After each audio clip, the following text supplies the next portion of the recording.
Pasko na mga tol, panahon ng kaliwat ka ng Kris Kringle, kainan at inuman. Sa bansang ito raw, matatagpuan ng pinakamahabang selebrasyon ng Kapaskuhan. Bakit nga naman hindi? It's more fun in the Philippines. At kapag happy-happy ang usapan, una ang Pinoy sa listahan. Kaya naman ang guest natin ngayong gabi, isang ehemplo nito. Wanega raw ang bagong commissioner ng COMELEC at ang buting public servant ng Isabela. Mga bayaw, palakpakan po natin si Miss Grace Padaka. Jun, ba't hindi ka nakasanta hat? Ay, ba't ikaw nakasombrero kang ganyan? Alam mo naman, di ba? Ay, Pasko pala Pasko ang ngayon, tema no? natin ngayon. Suot mo yan, Jun. Yun. At syempre, ang bisita natin ngayong gabi, mga kapatid, ay sabihin lang natin na Christmas gift siya. Hindi lang sa mga mamamayan ng Isabela, kundi pati na rin sa sangkatauhan. Mga kapatid, ang bisita natin ngayong gabi, ang nag-iisang dating governor ng Isabela, isa siyang Ramon Magsaysay Awardee, Yun yung mabigat doon, no? isa siyang International Women of Courage Awardee, at ngayon po mga kapatid ay COMELEC Commissioner. Mga kapatid, Grace M. Padaka. Palakpakan po natin. Hello.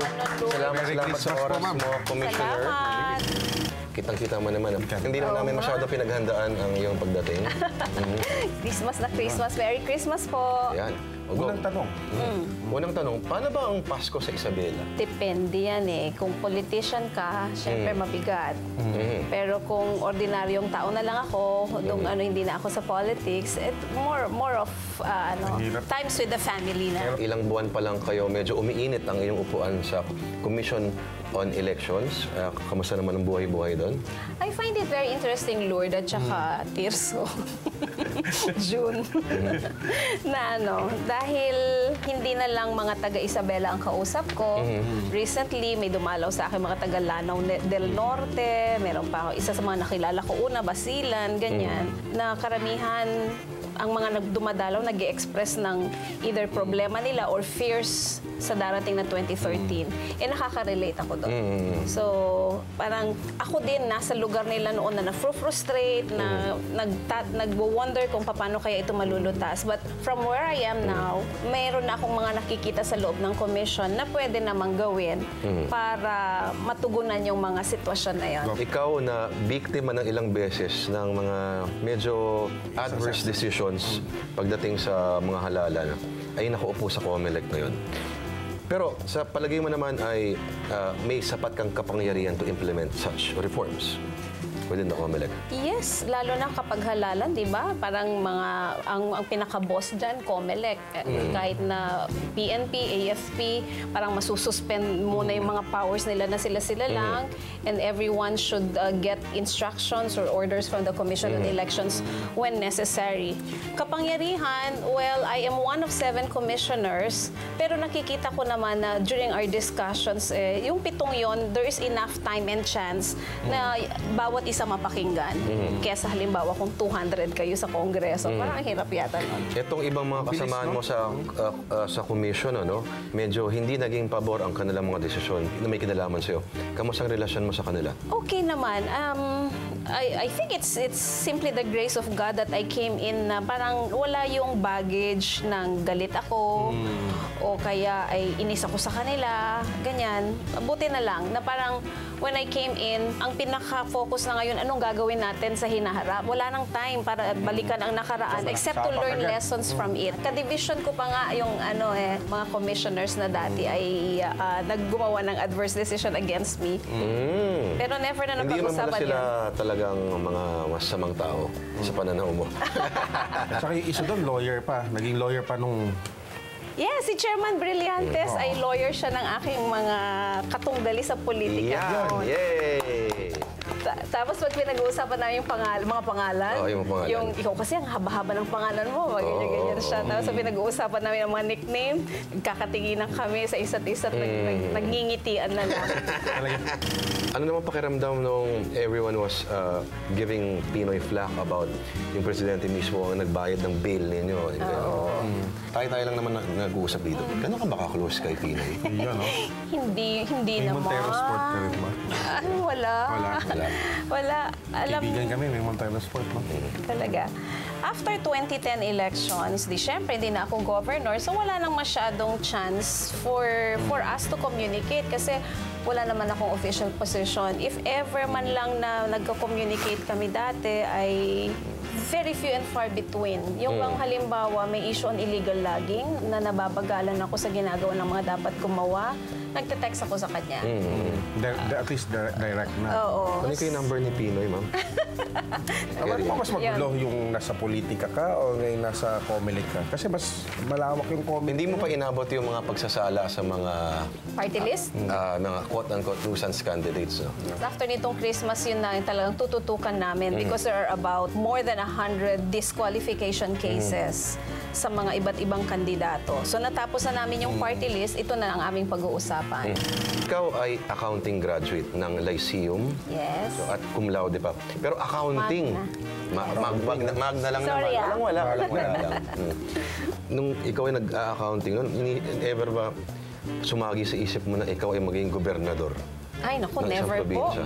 Never. Oo. Kaya nga po ako nag-take ng accounting dahil I took up BS Psychology first. Psych muna. Oo. Kaya lang sabi nung dean ng Business Administration sa Lyceum, ano gagawin mo dyan? Pangmayaman lang yan. Ang Ganun siya. psychology? Oo. Psychology.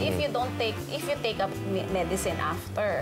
Yun. Tapos, dito ka na lang sa accounting kasi you don't have to move around. Yung trabaho darating sa'yo. Ganun siya. Ganun, no? Kaya lang, nung umuwi ako sa probinsya after taking the board and passing it sa CPA, 1986 kasi yon. Tamang-tama na laban ni Marcos at Cory na snap presidential elections 86. So yung radio station na local sa amin, nangailangan ng mga volunteers para sa pag-cover ng nag-volunteer kayo? election. Isa ako doon. Who would ever think na after the snap elections, there will be a people power revolution, Marcos will be ousted, babalik ang freedom of the press. So yung radio station na where I volunteered, they needed more people now. Sa Bombo Radio. doon ako. Ito na po yung Yes. Bombo Radio. At June, siya ay accountant para noon sa Grabe, Bombo no? Radio, Oo, tama? Bombo Radio. Yes. Okay. From pagbabalanse ng mga ledgers, paano ka naman napunta sa likod ng mikropono?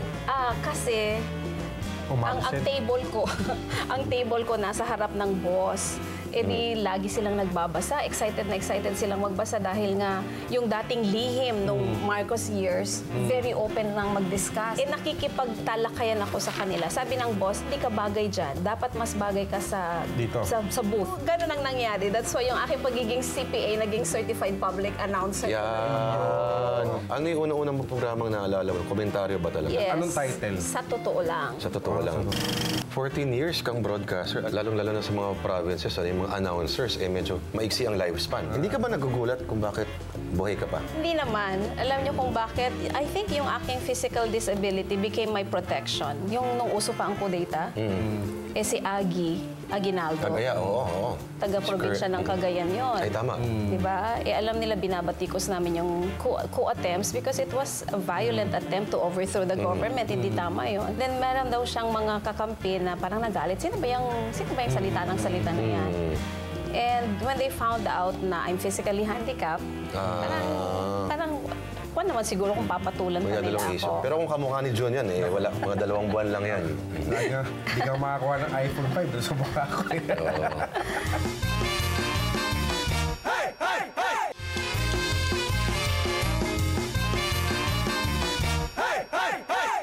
Kamusta ang childhood mo sa Isabela? I was very shy. Itong lahat ng nangyayari ito sa akin ngayon, hindi ko ito in-expect because I was always in my room reading books, listening to the radio. Hindi kayo naglalaro sa... Hindi. Kasi tinutokso ako lagi ng mga bata. Tinatawag akong pilay-pilay. Yung ginagaya yung paglakad ko. So, ayoko na makipaglaro sa kanila. So, yun. I was very shy. Kaya nga ako ginusto ko rin doon na sa Radyo Manatili because it is a job where I could be heard but not seen. Kaya lang naman ako napunta sa politika dahil sa lahat na nang nalalaman ko everyday na nag-i-interview ako, na nag-expose Tsaka ang lakas ng kami. loob nyo. Kayo lang yung kumalaban doon sa isang malaking pamilya na, di ba? Oo nga. Naghihintay kasi ako ng mga lalaban pero napagod na sila. At which stage doon sa career mo sa broadcasting nag-decide ka na parang, this is not enough, I'm going to enter the political arena? after, 1 year after, wala na ako sa radyo. Hindi alam ng marami, pero hindi ako nagpolitika habang ako'y Nasa radyo. Hindi mo radyo pa. pinagsabay. Hindi ko pinagsabay at hindi ko sinamantala. Na-burnout na rin ako sa 14 years sa radio noon. Pero after 1 year, narinig ko sa radyo na walang tatakbo, walang ibang tatakbong governor, vice, congressman, Puro walang sila. kalaban, puro sila. Hindi naman tama to. Anong gagawin natin? Uto-uto na lang tayo na pagdating ng election, isusulat na lang natin ang pangalan. Yun na lang. Sabi ko, tatakbo ako kahit hindi ako makalakad. Galing mo naman katawan. Sa tagal niyo pong pag nag-radyo, wala po bang tumatawag sa inyo? Na, ang ganda naman ng boses mo. Humahaling-hing ganyan. Mahaling, walang ganun. Oh, Grace. Meron naman, kaya lang nagtatadyakan yung grammar. Kaya, Ay. Ayaw ni Gob ng gano'n. Ayaw ni Gob ng gano'n. alis na muna ako dito. Paano tinanggap ng mga listeners mo na natatakbo ka? Isa-isa na silang nagdo-donate ng biscuits, ng mineral water. Tapos meron mga nagbibigay ng tigo 100. Sabi ko, saan ko gagamitin ito? Hindi naman nila binigay sa akin bilang si Grace, kundi kay candidate Grace. So pag nakakaipon, nakakabili ng airtime o kaya nakaka-campaign outside, may panggasolina. Ganyan. Ayun, Sa meron. amin, sa probinsya, ang dami sa pagbambo radyo galing, ang dami namamatay na ng mga radio announcer eh. Kasi mga bombastic din Anong talaga. kabutihan ang dinudulot ng sinabi mo sa usapan natin? Kukwentuhan lang naman. Hindi kaya. Tapos na yun eh. Merry Christmas! Merry Christmas, Merry Christmas. Bakit Congress? I think mas may chance kasi I come from a town na doon din yung mga katunggali naming pamilya. Actually nga, pareho pa nga kami ng street eh. Wow. So if I ran for mayor, konti lang yung chance. Dahil hawak na nila magmula noon hanggang ngayon, ganun pa rin. Matanong ko lang, Gob, tayo-tayo lang naman tatlo rito. No? Ganun ba talaga ka-itim ang budhi ng mga pamilya di? Ganun pa parang devil incarnate ba sila? Tayo-tayo lang naman dito. I think yung kanilang perception of what is right and wrong is different from Yung sa perception. yung perception ko o perception ng iba. Hindi nagmi-meet yung expectations. Pero normally, the younger generation, you would expect mas enlightened. There are some of the apos na pinag-aral sa mga Catholic school. Makikita mo na ano din, mabuting mga bata. Pero meron din akong mga Ngayon lang yun? nakikita.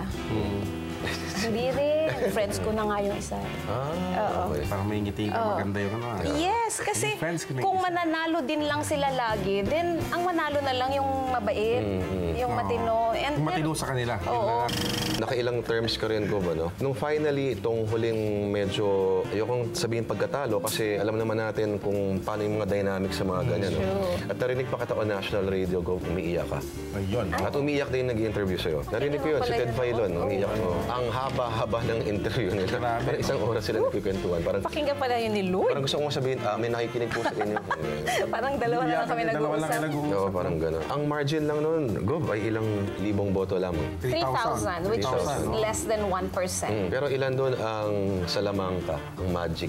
Ganito ko i-explain yan. You think you lost in a fair, ano? No. That's why hindi na rin ako ganun ka-keen na lumaban ulit. Dahil it's not just about winning, it's about progressing. It's about making a difference. Parang kumbaga, will I waste all this energy again sa paglaban ng ganun din lang, na ang labanan din lang pera, di wala na ako. Di ba? Ganon. Kaya pumunta na lang ako sa ibang arena where perhaps I could help others like me na nag-undergo ng ganon, na magkaroon naman ng pagbabago pa. Kumbaga yung kasabihang Vox Populi, Vox Day ay hindi applicable sa mga ganong probinsya. Especially in the Philippines. Kasi ang isang masakit pa na nangyayari sa atin dito sa Pilipinas, yung sinasabi nila na walang natatalo dito sa Pilipinas na dadaya lang.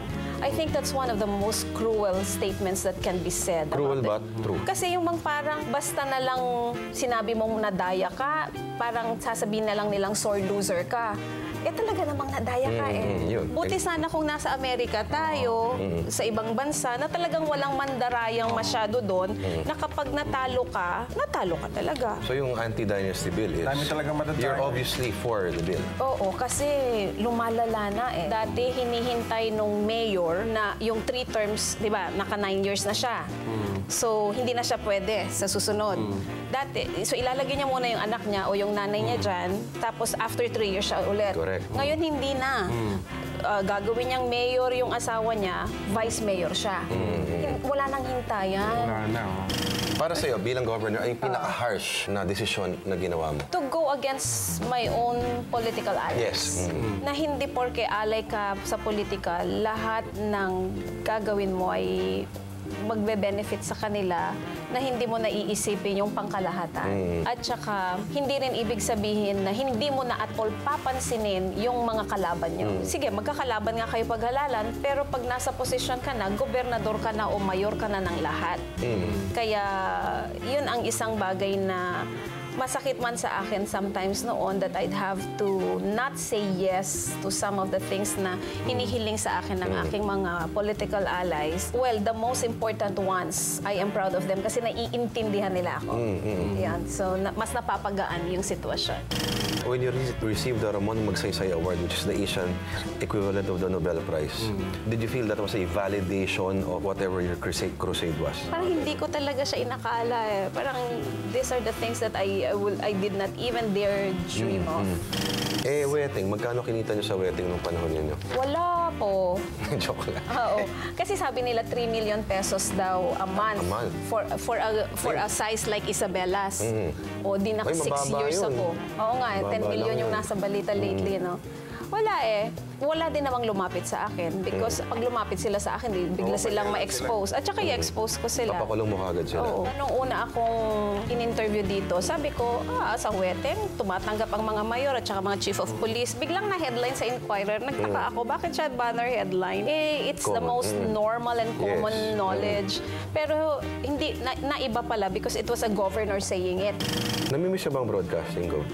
Did you fall in love with the medium? Yes, yes. Because it's such a powerful medium na dapat hindi sinasalaula. Pag broadcaster ka, you can make a senator or a congressman respond immediately and well. Pero sa tingin mo ba, Gov, sa panahon ng social media, no? Effective pa rin ho kaya itong plataforma ito? Oo, okay pa rin. Kasi sa social media naman, di naman tayo nang i-interview ng mga personalities, di ba? Ngayon ba, yung bombo radyo sa Isabela, baka uso na din yung bang, mga ganyan. Na- Totot, wala bang mga ganon-ganon sa...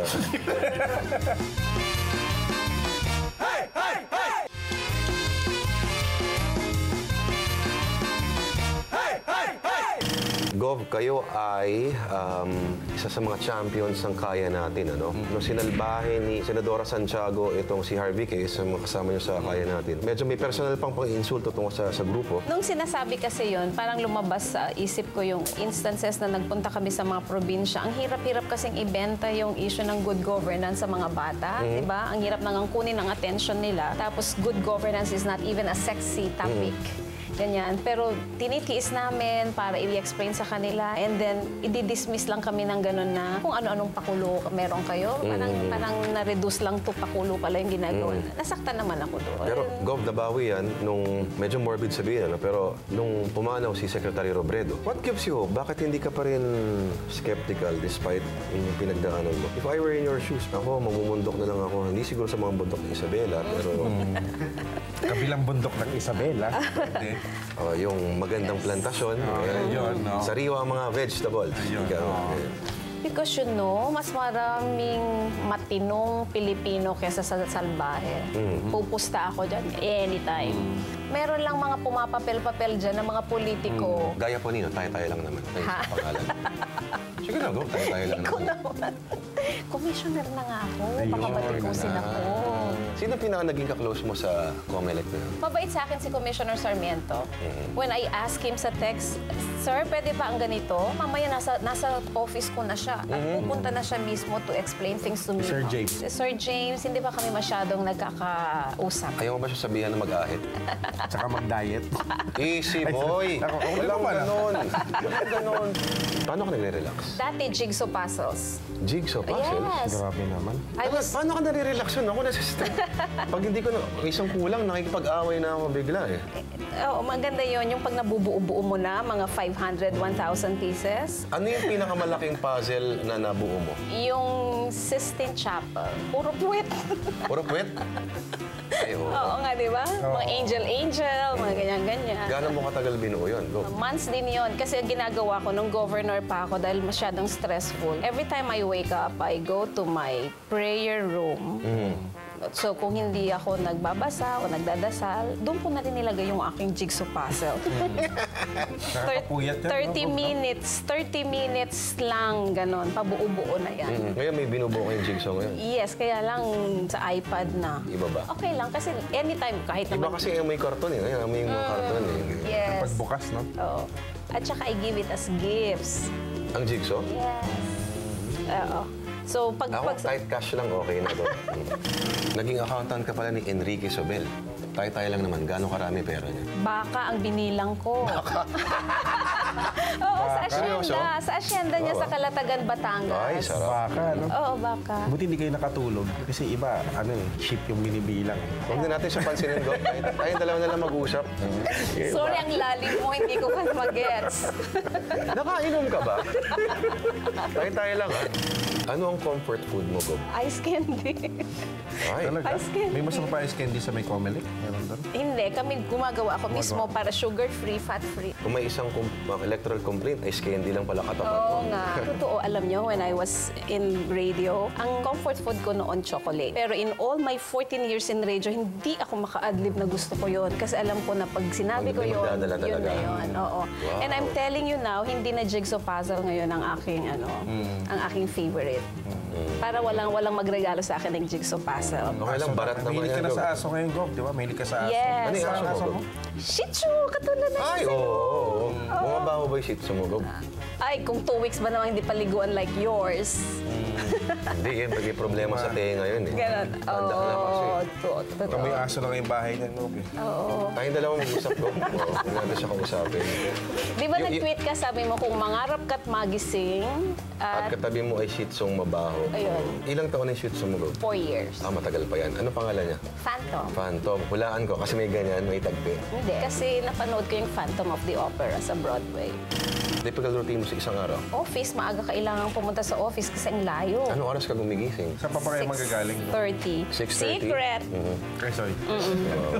Sabi sa'yo, Gov, unang pansinin kasi yan eh. Kaya dalawa nila mag-usap eh. Would you say na na-enjoy mo yung trabaho mo ngayon sa family? Yes, yes. Sana wag magtampo sa akin ang aking mga Apo Isabelino. But sabi ko nga sa Ano kanila, ba ibig sabihin ng Apo Isabelino? Apo kasi Ilocano ako, 'di ba? Apo Lakay, Apo Baket, Apo Marcos, 'di ba ganon siya noon? Parang elder. no? Yes, title mo of honor. Sabi ko naman sa kanila, kung kakandidato po ako, good for 3 years na lang ako. Hindi na pwede.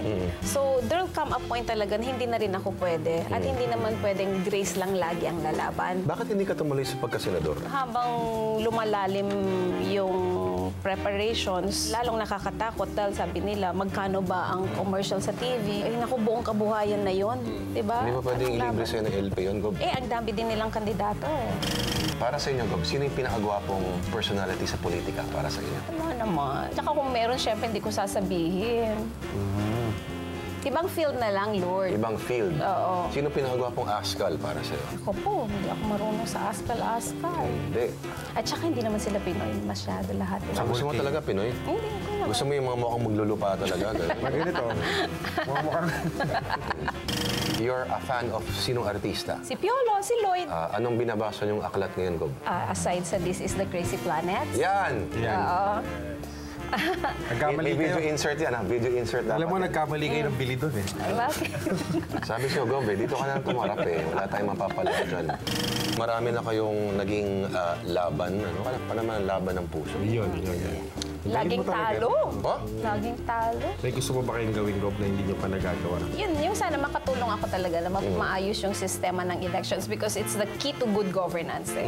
Kung wish naman, sabi ko sana kahit marami tayong kainin ngayong Pasko eh, huwag tayong tumaba. Because you know, di ba payat yung aking paa? I think most of the nutrients na kinakain ko nasa half body. Saan naman ang galing teorya yan? Dr. Padaka. Nga kasi, hindi nga napupunta sa Bakit siya? Sa epitaph naman. Anong gusto niya nakasulat sa epitaph? Nalala ko tuloy na basa ko. Yung epitaph ng isang hypochondriac. So he was always worried about his health. O namatay siya. O di siya natama. See? Sabi, Eh, yung atheist. ano yan? Here lies an atheist, all dressed up and nowhere to go. Eh yung may Alzheimer's. Sabi niya, I may not have Alzheimer's, but at least I don't have Alzheimer's. Yeah. Hindi niya nagigets yun, Go. Hindi niya naintindihan yung may alam ka bang pick-up joke, Go? Ay, hindi wala. Wala. Ako, yun lang alam ko eh. Sige nga, sample. Diyan po nagtatapos. Oo. Palakpakan mo natin. Grace Padaka, Comelec Commissioner. Thank you.